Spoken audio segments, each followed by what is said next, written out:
Hey everybody, welcome back to Conscientious Omnivore. My name is Pal. Today I'm going to be doing another video about Februdairy, and in case you haven't been watching or maybe you're just not aware of what that is, I've done a few videos on this topic already.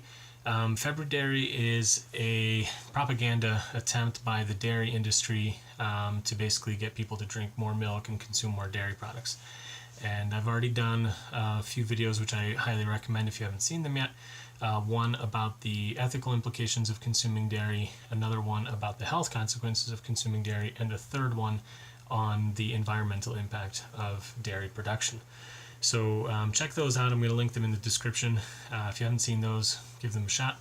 But today what I'm going to be talking about is now with the end of February coming up, Februdairy campaign will end, and the next animal agriculture industry propaganda campaign will begin. That one is going to be called Meaty March. I kid you not. So I will be talking about some of those topics later. And if anybody hasn't seen yet, or if you're on Twitter and you'd like to connect with me, I am on Twitter. I've been on there for a little while now, and I share a lot of links and stories and things like that there. And there was a lot of activity around Februdairy on Twitter, and I'm sure there will be for Meaty March as well. So check that out. I have my link to my Twitter on the About page of my channel, so check that out, and I'll put in the link of this video as well. But today what I want to talk about is kind of the, now that Februdairy is over and we've been telling everybody to ditch dairy, and what do the farmers do? What do the dairy farmers do? What do people in the animal agriculture industry do if people really go away in droves and go to plant-based alternatives? And I've got good news. You basically can switch your farm to producing plants.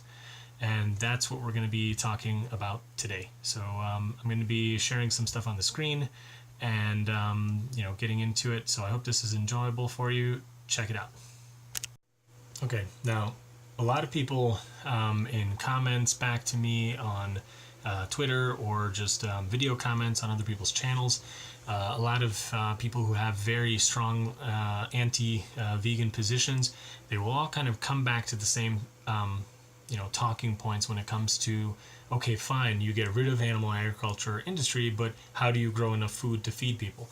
Now, the short answer to this is that basically it's much more efficient to grow plants than it is to grow tons and tons of plants that you feed the animals that you then consume the animals.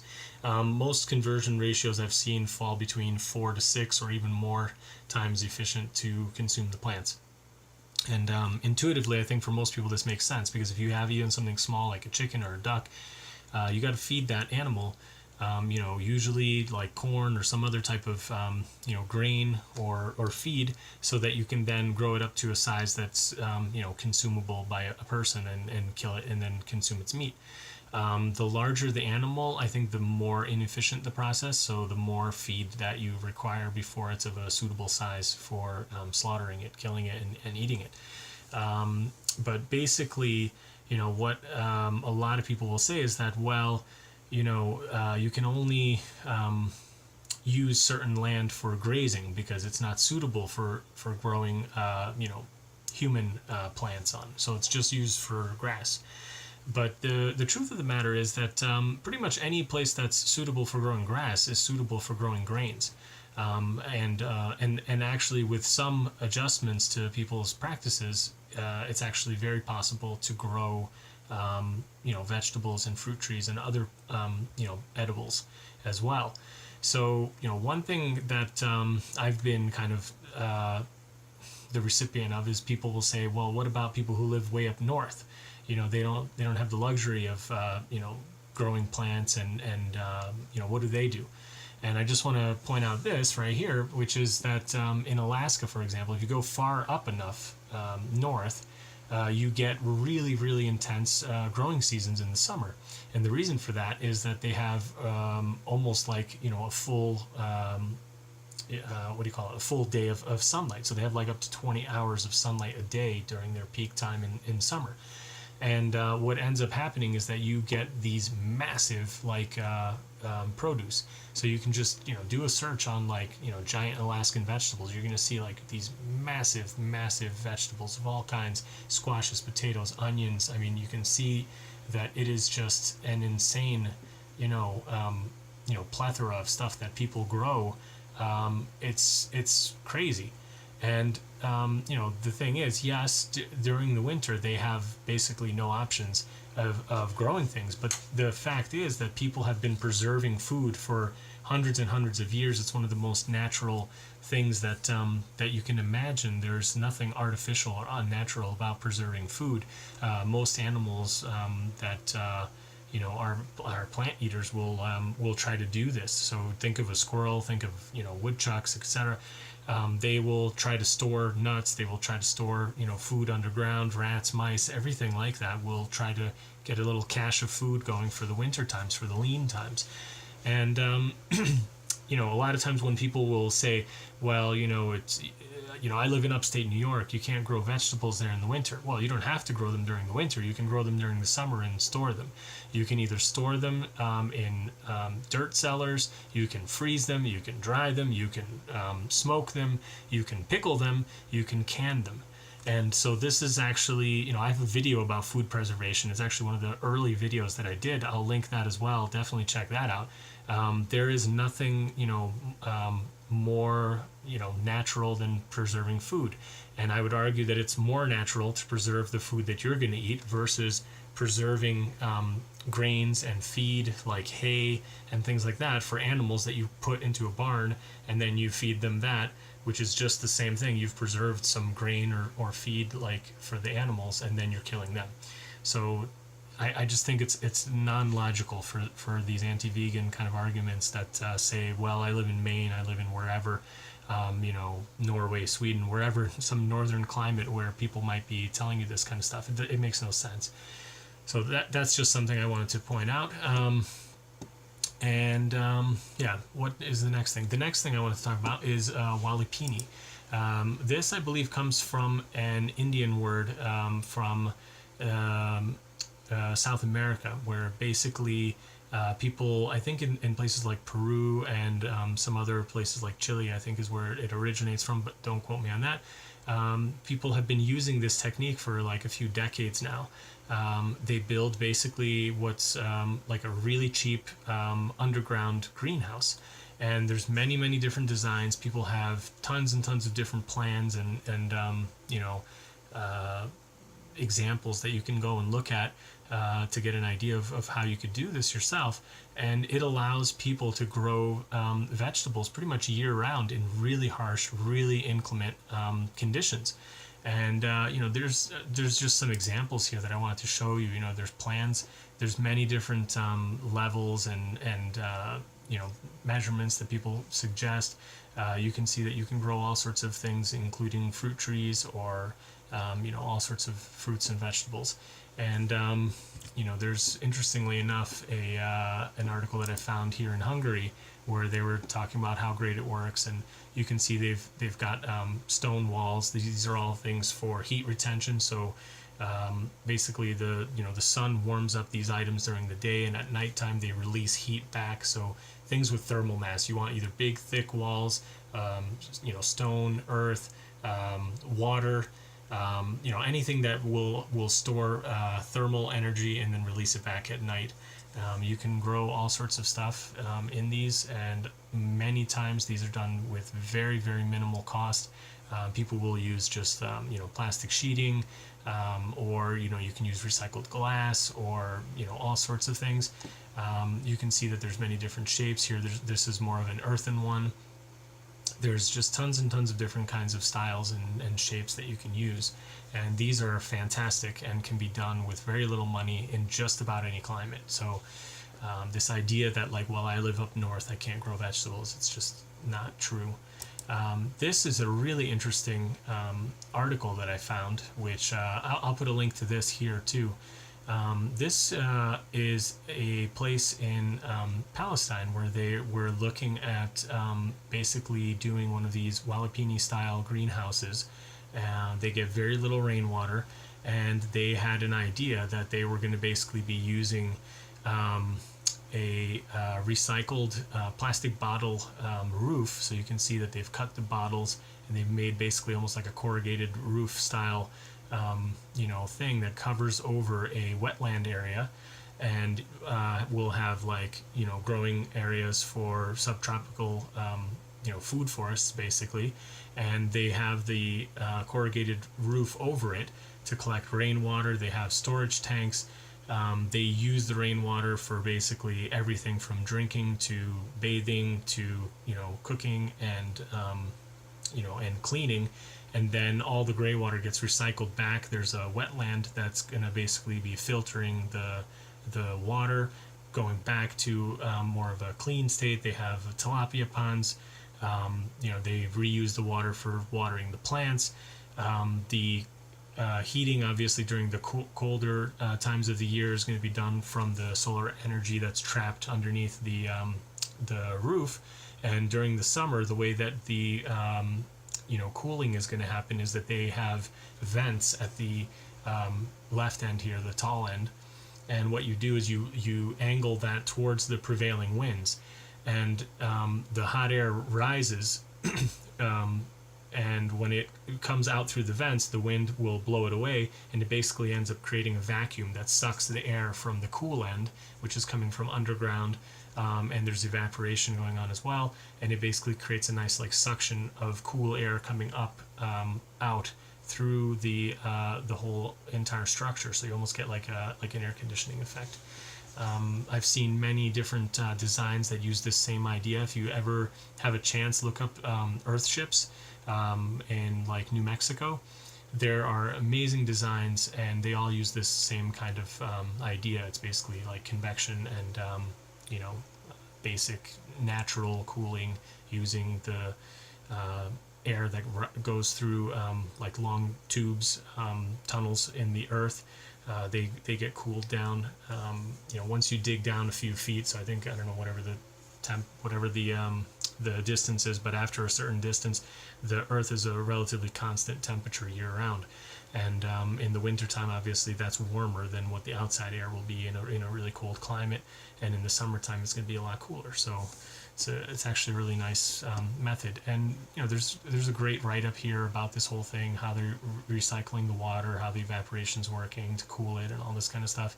They have tons and tons of recycled materials that they use to build this. So they're using like recycled glass and plastic. It's just really, really interesting article. You can see it's actually quite pretty because they're doing all this kind of like artistic use of these recycled materials. They talk a lot about the natural ways that they're going to clean and wash the dishes using lemon rinds and other citrus fruits. They're going to soak the dishes. The acidity of the citrus will basically help degrease anything. They're collecting all their food scraps. They're composting everything. They have compost toilets for composting the human waste. Human manure is what people call human manure. It's another great example and a counter argument to what a lot of anti-vegan kind of points are, that, well, what do you use to fertilize in a veganic growing environment? The fact is, if you look into it, you don't even need any kind of manure, even human manure, in a veganic system, because you're actually mulching back all the material and composting in place. But if you so desired or wanted to, you can easily use human manure and not have to involve animals. So there's many different resources you can look up to find out how you can use human manure as basically fertilizer. You can see a composting toilet here. And then they just go on and on talking about the different recycled materials. It's a really interesting article. I definitely recommend people check this out, or things that are similar to it. Now, next topic at hand is I wanted to talk about a book that I've mentioned a couple times in various videos. There's a man called Sepp Holzer. He was, or he is, I should say, a farmer in Austria. And his big kind of claim to fame is that he was called the rebel farmer because he did a whole bunch of things that are going against the grain of what most people in that area where he was living did. So he didn't believe in like pruning fruit trees, and he did kinds of all sorts of things like combining like wild elements with planned agriculture, and really interesting stuff. Definitely recommend checking out his books. The book of his that I've read is called Permaculture, and you can find it online really easily, but I haven't been able to get my hands on a physical copy yet, but at some point I may even try to go out and visit his farm, which is still there and open for tours and everything in Austria. But basically he's able to grow like a gazillion types of out of zone fruit trees and other plants and vegetation in really high altitudes in Austria, where basically everyone says that you can only have basically like pine trees and grazing for animals, and he's able to produce incredible vegetables and fruits where people have said it's impossible. And the thing that I want to focus on is right here at the end of his book in Permaculture. He talks about different permaculture projects that he's done around the world. And like he says here in my first book, The Rebel Farmer, I've already described my projects in Brazil, Colombia, and North America, and Montana. And then he basically goes on to say that he's done this same thing in some subsequent places.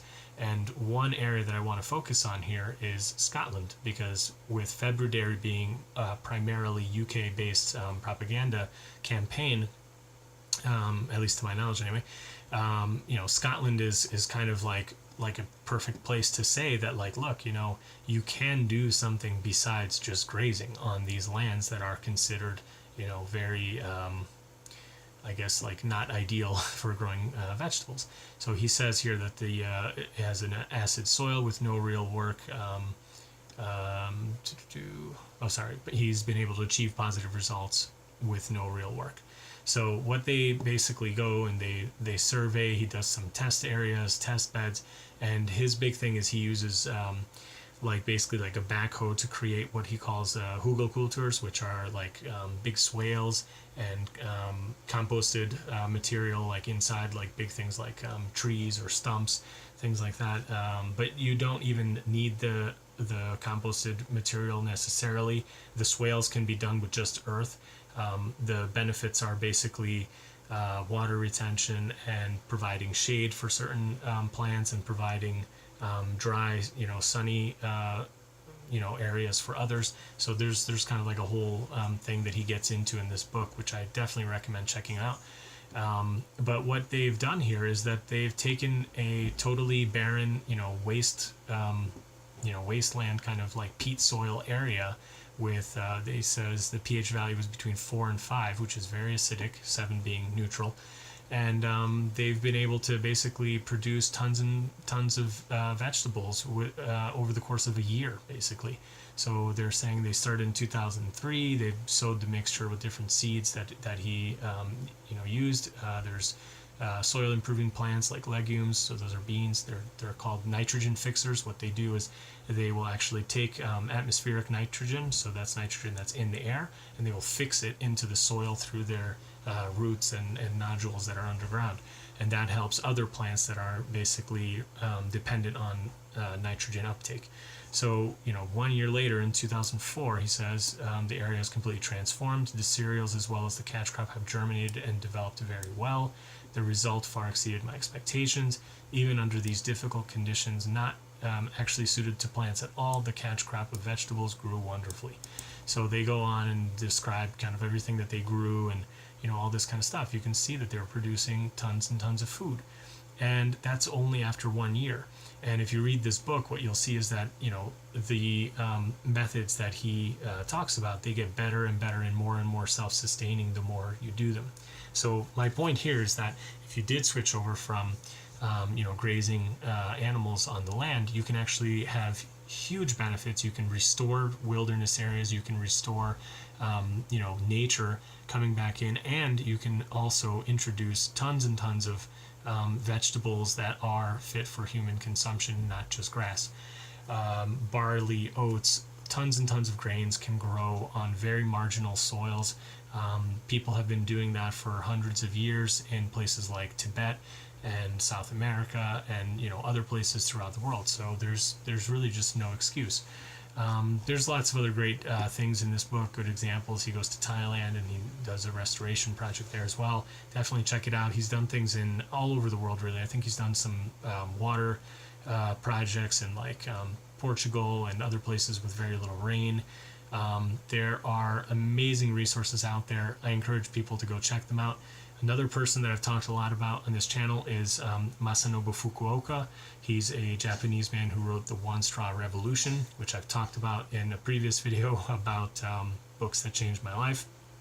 There is another book of Fukuoka's, which I'm going to cover in an upcoming video, called Sowing Seeds in the Desert, if I remember the title correctly. And in that book, he talks about this idea of restoring the world, because desertification is a huge problem now, and many areas of the world are becoming deserts. And he talks about how to basically reverse that. And yeah, that's a whole big topic. But again, go online, look at these people who are using these techniques, using these ideas, and they are basically literally transforming deserts into growing areas where people are producing fruit trees, pomegranates, fig trees, olive trees, almond trees, all sorts of things growing in the desert through the use of swales and really clever, composting and mulching and those kinds of techniques. The other thing that's really great about composting and mulching is you can use it for heating. So even in the other Walipini example that I showed you, they have composting and rocket stoves and things like that to heat the area in the extreme cold months. But you can actually do something much smaller scale. People have done hot water heaters basically using compost bins. So even something like a garbage can here, you can imagine these layers of the compost. And you have like a tube of water going through it, and as the material is breaking down, it actually produces heat. So you can use this. People have made hot water showers. They've made hot water for washing their dishes, all sorts of stuff, heating their home. You can do all sorts of things with very little impact, and definitely reducing your carbon footprint by not using fossil fuels and instead just using things that are actually going to make you soil and improve your gardening capabilities. So this one is just one example. I'll put these links in here as well. And this is a kind of more thorough explanation of this idea of the composting. There's a guy who was called Payne. This is the Wikipedia entry here. Lived from 1930 to 1981. French innovator who developed a compost-based bioenergy system that produced 100% of his energy needs. He heated water to 60 degrees Celsius, that's quite warm, at a rate of 4 liters a minute, which he used for washing and heating. He also distilled enough methane to run an electricity generator, cooking elements, and power his truck. This method of creating usable energy from composting materials has come to be known as the Jean Payne composting or Jean Payne method. So definitely look into some of these things. They're fascinating. There's tons and tons of stuff out there of people using these techniques, and it's really just kind of incredible. So I want to kind of wrap things up because it's getting a bit long. Februdairy, dairy farmers, I encourage everybody, please be super nice to everybody that you come across when you're spreading your vegan message. Dairy farmers have to make a living just like everybody else. All we want to do is encourage them to choose a different form of income generation that is not going to have a victim at the end of it, which is the dairy animals. And basically, here's some last little bit of good news. There is a dairy business that had been in the dairy business for 92 years called Elmhurst Dairy, and they switched to becoming a plant-based milk dairy after 92 years. So these guys realized that, look, the market is changing. People are waking up. People are not wanting saturated fat and cholesterol in their breakfast cereal, and they realize their profit margins are shrinking. They're going to end up running at a loss, and they don't want to do it. So they switched over to be a successful plant milk dairy, or company, I should say, because they're not a dairy anymore. And yeah, it's just a great, good example of the fact that it can be done. Dairy already has a advantage in the sense that they have a market, they have a distribution, methodology center, whatever you want to call it, where they already have the machines, the assembly line. Whether you pour, almond milk or rice milk or whatever milk into the carton instead of milk from the cows, isn't it the same thing? Like, I mean, let's just, cut out the harmful, negative impacts to our health, and cut out the cruelty to the animals. It can be done. I definitely encourage everybody to look into these things, share this information with people you know. I've watched a lot of kind of activism by vegans, and a lot of times what ends up, I think, being a sticking point is that a lot of vegans don't know this information, and they don't know how to respond to these kinds of questions when people come at them with questions about, well, what about the plants? How do you get enough? How do you deal with fertilizer? How do you deal with monoculture? Well, the answer is, I don't recommend monoculture, and I don't think anybody should if they knew the facts. Read Sepp Haltzer's book, and you're going to see why he recommends polyculture, which is like growing all sorts of different kinds of things in abundance together, and going back to small scale kinds of things. And I encourage everybody to do a garden at home. Get into gardening yourself, and see for yourself how much fun it is, how good the food tastes. And I think that's a good place to wrap up. So I'm pretty sure I covered everything I wanted to. Hopefully I did. If not, let me know if I missed something that you wanted me to cover. Share this with everybody that you know, especially if you are a vegan activist. I would really encourage you to look into these kinds of information, because I know in my experience, people get stuck on these, and if you don't have good answers to this, people feel like they got you, and like, veganism doesn't work where they live, and that couldn't be farther from the truth. So definitely look into it. Share this with everybody you know, and hope to see you in the next one. Hope you enjoyed it. Give it a big thumbs up if you did, and thanks for everybody's support. And really couldn't be happier, seeing the channel grow and getting a lot of new subscribers. So thanks again, everybody, and see you in the next one.